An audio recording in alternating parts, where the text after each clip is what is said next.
आगे वर्णन आता है। दशम स्कंद में भगवान की सुंदर लीलाओं का वर्णन है।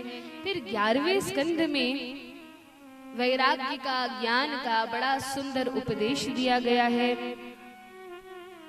किस प्रकार से एक बार देवी देवताओं की सभा में यह बात छिड़ जाती है कि ब्रह्मा, विष्णु और महेश में से सर्वोपरि कौन है, सर्वोत्तम कौन है।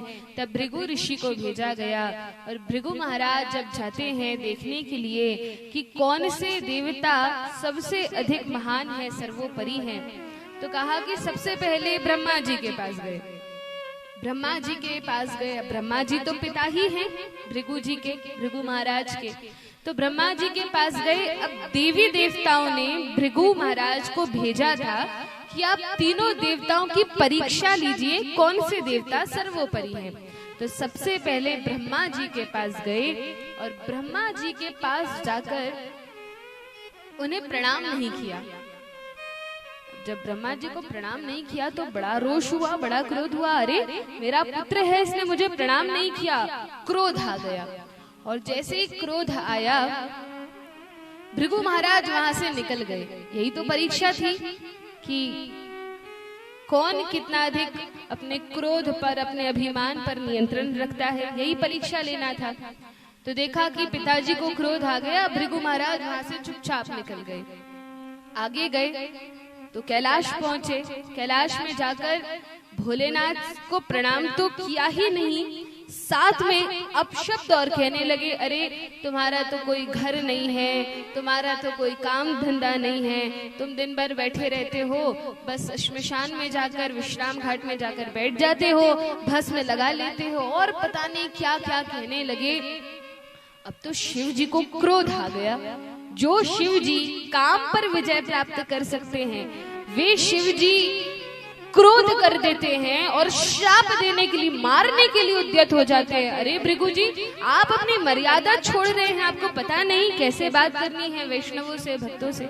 तब पार्वती जी ने पकड़ा, नहीं नहीं नाथ, ये भृगु महाराज हैं, ब्राह्मण हैं, इनको मत मारिए। शंकर जी को वश में किया और भृगु महाराज चुपचाप वहां से भी निकल गए। परीक्षण हो गया। अब पहुंचे वैकुंठ में।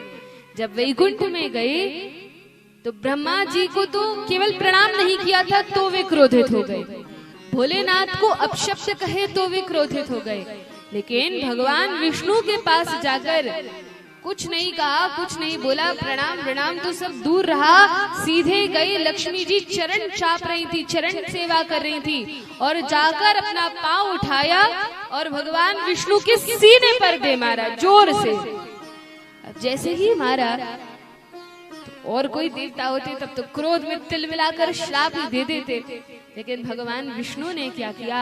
भगवान विष्णु ने बिना कोई देरी करे तुरंत ब्राह्मण के चरण पकड़ लिए और कहा, हे नाथ, मेरी छाती बड़ी कठोर है, कहीं आपके चरणों में लग तो नहीं गई, क्योंकि आपके चरण बड़े कोमल हैं।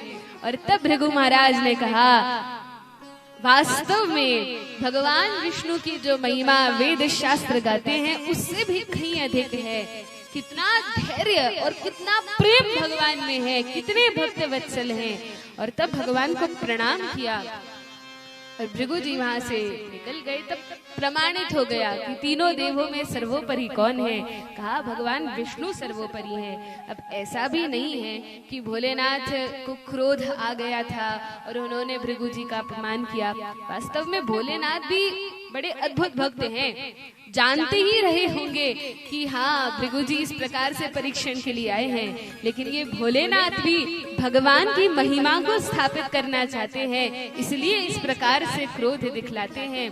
लेकिन जो भी हो, क्योंकि भगवान नारायण ही इस जगत के कर्ता धर्ता हैं, यहाँ तक कि भोलेनाथ भी उनका भजन करते हैं, इसलिए यही त्रिदेवों में सर्वोपरि है। यह कथा भागवत में आती है। आगे